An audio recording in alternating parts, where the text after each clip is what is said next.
ममता बनर्जी की पार्टी पूरी कामचोर पार्टी है। अच्छा। पवन सिंह तो एक फिल्म स्टार हैं। हाँ। उनकी सेवा में फिल्म करते हैं, वो काम करते हैं, पैसा कमाते हैं अपना। तो भाई ऐसे आदमी को कभी राजनीति में नहीं लाना चाहिए। जैसे गौतम गंभीर क्रिकेट से पैसा कमा रहे हैं, वो उनके पास भरपूर पैसा है, फिर आप क्यों राजनीति में आए? क्यों अपने मोदी की छवि खराब करी दिल्ली से? ये बताओ। बीजेपी पार्टी में खाली लड़ने वाला कैंडिडेट चाहिए, जो बुजदिल की तरह भागने वाला नहीं चाहिए। पिछले 10 साल में ऐसा क्या क्या काम किया है जिसकी वजह से 400 पार जो वो सीटें हैं उसका क्लेम कर रहे हैं? क्या ऐसा काम किया है? मेरे भाई काम तो ऐसा करा भाई, गिनवाते सुबह हो जाएगी यार। चलो 2-4 बता दो मुझे। 5 ही बता देता हूँ। चलो बताओ। 370 हटाया। हाँ। राम मंदिर का मुद्दा खत्म कर दिया। हाँ जी। ठीक है। 2 करोड़ ई श्रम कार्ड हर साल बट रहे हैं यूपी में। घर घर शौचालय आ गया। पक्का मकान बनना है। 5 किलो राशन मुफ्त मिल रहा है। पक्का मकान बन गया पूरा? हाँ पूरा हर जगह बन गया? बनना है। तू बताओ। तेरे कहने का मतलब क्या? पक्का मकान किसे तेरे को मिला है? पक्का मकान कहाँ है? चला तेरे घर चलना, चल चल। पक्का मकान रहता तो ऐसे घूमता तू? नमस्कार, मैं हूं तुषार और आप देख रहे हैं new India news network. Asansol से पवन सिंह ने चुनाव लड़ने से मना कर दिया है। ये चौथी बार ऐसा हो रहा है जब किसी बीजेपी के नेता ने चुनाव लड़ने से मना किया हो। इससे पहले गौतम गंभीर से भी पहले जयंत सिन्हा ने, और भी कई ऐसे नेता हैं जो इस बार चुनावी जो राजनीति है उससे दूर जा रहे हैं। चाहे डॉक्टर हर्षवर्धन हो या फिर और भी, ये जो फहरिस्त है ये काफ़ी लंबी है। लेकिन ऐसा हो क्यों रहा है? लोगों से बात करेंगे और जानेंगे कि आखिर पवन सिंह ने आसनसोल से चुनाव लड़ने से मना क्यों किया। क्योंकि वहाँ क्या टीएमसी है इसलिए, ममता बनर्जी से डर है, या फिर क्या कारण है? तो चलिए बातचीत करते हैं, लोगों से जानते हैं उनका क्या कुछ कहना है। भाई आपको क्या लगता है कि आसनसोल से चुनाव लड़ने से क्यों डर गए हैं पवन सिंह? भैया डरने की बात नहीं है। आपके दिल में सच्चाई है, भगवान की वो है, डर है आपको, तो आप लड़ोगे। बीजेपी में नेता चाहिए डरने वाला नहीं, ताकत वाला चाहिए इंसान। अब भाई तुम डर रहे हो वहाँ से, तो भाई बीजेपी पार्टी तुम्हें टिकट नहीं देगी वहाँ से। बीजेपी पार्टी में खाली लड़ने वाला कैंडिडेट चाहिए, जो बुजदिल की तरह भागने वाला नहीं चाहिए। ये बुजदिल लोग हैं, ये भागते हैं जो। अच्छा। अभी गौतम गंभीर राजनीति से संन्यास ले लिया।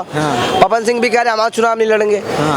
एक राजनीति है, ये डरने से डर रहे हैं, ये भी राजनीति में डर रहे हैं। ये राजनीति वो चीज़ है, ये जनता की सेवा करने लायक ये राजनीति है। आप तुम राजनीति से डर रहे हो, संन्यास ले रहे हो, भाई क्यों, किस लिए डर रहे हो? विपक्ष वाले सोचेंगे बीजेपी के नेता कमजोर हो रहे हैं, वो हो रहे हैं। उन्हें ये नहीं पता बीजेपी के नेता और मजबूत हो रहे हैं। हाँ, तो फिर लड़ क्यों नहीं रहे वहाँ ममता बनर्जी? इसलिए अब ममता बनर्जी को खुद अपने सांसद को नहीं संभाल पा रही है, खुद क्या दूसरे को बताएंगी? ममता बनर्जी के ऊपर अभी पता नहीं कौन से केस लगे हैं इनके सांसद के ऊपर। लड़कियों को छेड़ रहे हैं, पता नहीं रेप केस, पता नहीं कितने केस लगे इनके सांसद के ऊपर। तो ममता बनर्जी की पार्टी पूरी कामचोर पार्टी है। अच्छा। पवन सिंह तो एक फिल्म स्टार हैं। उनकी सेवा में फिल्म करते हैं, वो काम करते हैं, पैसा कमाते हैं अपना। तो भाई ऐसे आदमी को कभी राजनीति में नहीं लाना चाहिए।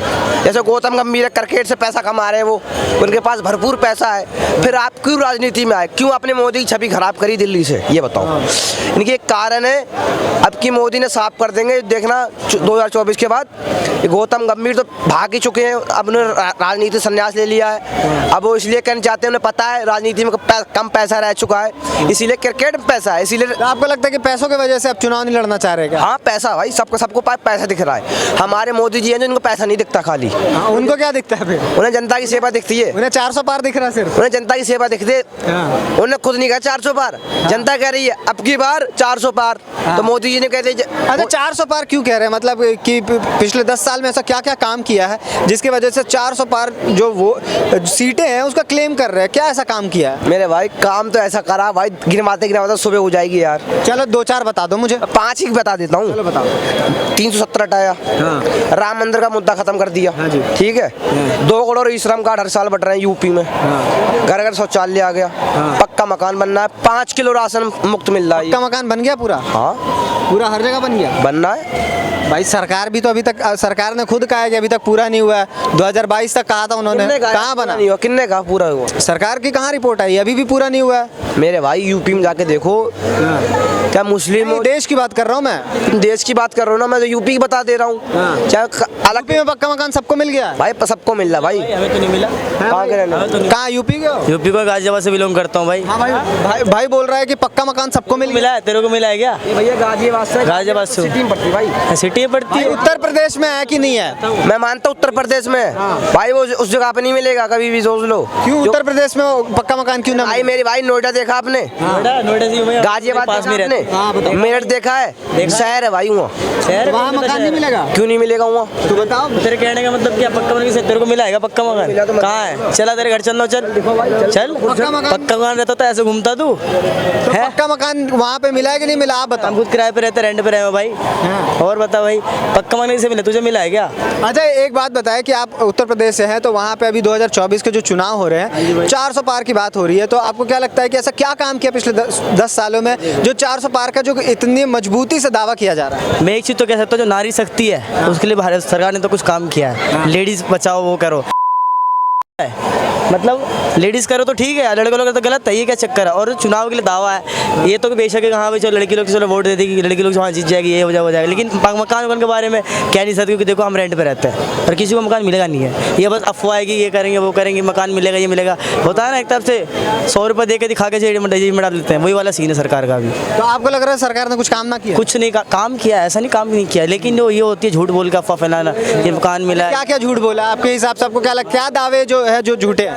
झूठे ये है कि कोई कह रहा मकान मिलेगा, कोई कह रहा शौचालय मिलेगा, कोई कहता है पक्का नल मिलेगा, पक्का घर मिलेगा, किराए में बचत है, बिजली की बचत है। यहाँ देखो केजरीवाल काम करवा रही है, बट इज्जत तो है, लेकिन यहाँ पे इज्जत है ना, वहाँ तो इज्जत नहीं है। तो आपको लगता है कि दिल्ली में ज़्यादा काम हुआ उत्तर प्रदेश के मुकाबले? ज़्यादा काम है सर, देखो स्वच्छता में तो कह नहीं सकते, देखो सफाई है, फिर देखता हूँ कहीं पूरी गंदगी है, लेकिन गाजियाबाद में उतना है नहीं, मैं कहता हूँ बिल्कुल नहीं है सारा। मैं खुद जहाँ से मैं बिलोंग करता हूँ वहाँ मैं देख के मुझे खुद उल्टी आती है, मैं खुद निकलना चाहता हूँ वहाँ से, लेकिन निकल नहीं पा रहा, कुछ मजबूरी है, मेरी फैमिली थोड़ी सी वो उससे बिलोंग करती है, थोड़ी सी गरीब है, इसलिए तो मैं कह नहीं सकता। तो अच्छा, चुनाव में आपको क्या लगता है कि आप एक युवा हैं, 18 साल से ज़्यादा आपकी उम्र है, आप लोग चुनाव में वोट करने से पहले क्या देखते हो? मतलब आप लोग के लिए क्या अहम चीज़ें हैं? देखो मैं चुनाव से पहले तो ये कहता हूँ कि अब देखो फैमिली वाले, अब देखो डिसाइड करने की बात नहीं, डिसाइड करने को फैमिली वाले छोड़ रखे हैं कि फैमिली वाले क्या है, हाँ बेटा मैं उसे वोट दे के आऊँ, तू भी उसी वोट दे के ही हो, फैमिली वाले क्या नहीं ये है, अब हम क्या कर सकते हैं? पापा आप लोग मतलब क्या फैमिली वाले के हिसाब से चलते हो या अपना दिमाग लगाते हो? लगाए तो कहते हैं कि तू अपना दिमाग लगा रहा है, ये होता है घर वालों का। वो थोड़ी देखने आएंगे कि आप किसको वोट दो। यही तो है, तो मैंने इसे वोट दिया तो उसे वोट दे गया। तो आपके घर वाले क्या बताते हैं कि इनको वोट दो, वो हमारा काम करा देंगे, फायदा होगा? तो होता है ना, पापा तो सीनियर का तो सुनना पड़ता, नहीं सुनो तो बोलेंगे अपना मर्जी चला रहा है, घर वाले का सिस्टम कुछ अलग है हमारा। अच्छा, तो वोट करने से पहले मतलब आप लोग सिर्फ फैमिली की बात सुनते हो? देखिए ऐसा नहीं कि करना चाहते नहीं, फिर भी क्या करें, फैमिली वाले कहते हैं तुझे ज़्यादा पता है, दिन देने के हम इतने साल से रह रहे हैं, हमें नहीं पता, अब क्या कर सकता बताओ? आप सीनियर हो तो सीनियर सिटीजन की सुनोगे ना, इसलिए करना पड़ता है थोड़ा सा, नहीं तो अगर हमारे हाथ में हो, अगर हमारे आगे पीछे फैमिली नहीं हो, तुम्हारे हाथ में कोई तुम्हारे ऊपर कोई प्रेशर ना हो, दबाव ना हो, तो फिर किस तरीके से वोट करना चाहोगे? मतलब क्या अहम चीज़ें होंगी? अहम चीज़ें होना चाहिए क्या, सरकार हमें पक्का मकान दे रही है, कम से कम मकान दे रही है, या फिर रेंट कम हो, या फिर बिजली में थोड़ी कचौटी हो, या फिर जो सड़क वगैरह थोड़ी ठीक ठाक नाली करो, जैसे गटर में से पानी निकल रहा है बस पानी वही ना हो, तो चलो हम वोट भी दे सकते हो सरकार को। और एक नया सरकार ये बीजेपी तो समझ चल रही है, घोटाला ये सब समझ रहे हो ना, फिर मतलब बीजेपी में आप कह रहे हो घोटाला होता है? क्या घोटाला हो रहा है? नहीं तो ऐसी बात है तो अच्छी बात है, लेकिन थोड़ा सा नया सरकार हो, कुछ यंग कुछ यंग लड़के, जैसे कि यंग लड़के जो सोच रहे हैं बुलडोजर चल रहा है भाई, वहीं से बिलोंग कर रहो यार, ये तो बीजेपी को मत बोलो भाई, क्यों चल जाएगा बता? भाई बीजेपी बहुत सही है भाई। क्यों बुलडोजर चलवाती है इसलिए? मैं थोड़ी बोलूँगा भाई, तुम ही कह रहे हो बुलडोजर चलवा? मैं तो बोल रहा हूँ भाई को, भाई बोल रहा है कि बीजेपी घोटाला करती है, करती है भाई, बुलडोजर ऐसे ही चल जाता है। और क्या भाई? यूपी के अंदर 61 माफिया, उनका नाम बता दे रहा हूँ, मुख्तार अंसारी, अतीक अहमद, ब्रजेश सिंह, राजा भैया, पता नहीं यूपी में हर एक जिले में माफिया पैदा है भाई राजा भैया तो खुद अभी बीजेपी के साथ आ गए हैं, तो भाई उनके साथ राज्यसभा में वोट कर दिया उनके तरफ से, अलायंस में आ गए हैं। तो राजा भैया उनके ऊपर इसीलिए उनकी बाहुबली छवि है, उनके काम ही ऐसे ही हैं। आप बोल रहे हो कि वो माफिया है, तो माफिया का समर्थन क्यों ले रहे हैं फिर सरकार में? मेरे भाई जो उन्होंने 40 साल पहले करा था ना कांड, पहले वो माफिया थे, तो 10 मिनट कभी भी पूछ लो ना माफिया का नंबर कौन आएगा, सबसे पहले राजा भैया आएंगे, उसके बाद ये सब आते हैं। ये राजा भैया गरीबों की मदद करते हैं, वो जितने हम माफिया कैसे वो गरीबों की मदद करते हैं तो? भाई माफिया कैसे नहीं होंगे। अब तुम लोग केस ठुकवा दोगे उन पे मर्डर का, चोरी का, तो भाई माफिया से तुम आएंगे ही भाई। माफिया पे उन पे आएंगे। अच्छे माफिया आप ये कह रहे हो? हाँ अच्छे माफिया, वो रॉबिन हुड है। रॉबिन हुड है। हाँ मतलब अमीरों से लेकर गरीबों को देते हैं। हाँ राजा भी इसलिए दे रहे हैं बीजेपी को समर्थन, उन्हें पता है बीजेपी पार्टी गरीबों की मदद करती है, इसीलिए उन्होंने दिया है वोट। उन्हें अभी राज्यसभा में तुमने देख लिया 8 सीट जीती गई बीजेपी। अभी तो फिर अभी ये इसका आएगा। वहाँ भी तो आरोप लगा कि वहाँ पे मतलब कि पैसे दे के वोट खरीदे गए हैं, बरगलाया गया है, ये सब चीजें आरोप लग रहे हैं। मेरे भाई विधायक, पता विधायक 5 साल के लिए विधायक बनता है, 1 साल काम करेगा, 4 साल अपनी जेब में धरेगा। ऐसा नहीं है भाई, ऐसा नहीं है। अब उन्हें पता है भाई बीजेपी जीत रही है, अब हर जगह बीजेपी जीत रही है। पहले राजस्थान में बीजेपी नहीं थी, वहाँ जीत गई बीजेपी। अभी ऐसे ऐसे बढ़ती चली जाएगी। 27 राज्य में बीजेपी कंट्रोल कर रही है, अभी धीरे धीरे और बंगाल में भी कर लेगी, फिर कर्नाटक में भी कर लेगी, ऐसे ऐसे धीरे। मतलब विपक्ष होना चाहिए कि नहीं होना चाहिए? काय का विपक्ष, ये विपक्ष है ये। विपक्ष हो तो होना चाहिए, विपक्ष हो तो होना चाहिए। अगर नहीं है देन विपक्ष इज एवापोरेट। अच्छा, उड़ गया विपक्ष, बाष्प। चलिए अब तो ये यही चलिए। और बोलना चाहते हैं आप? आपका मुद्दा क्या है? खत्म हो गया, यही चुनाव पे था हमारा।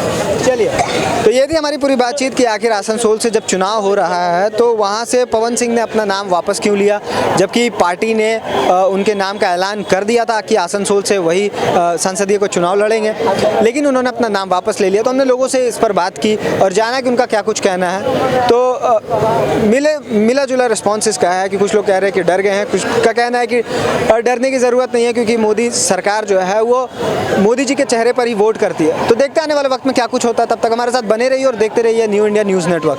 धन्यवाद।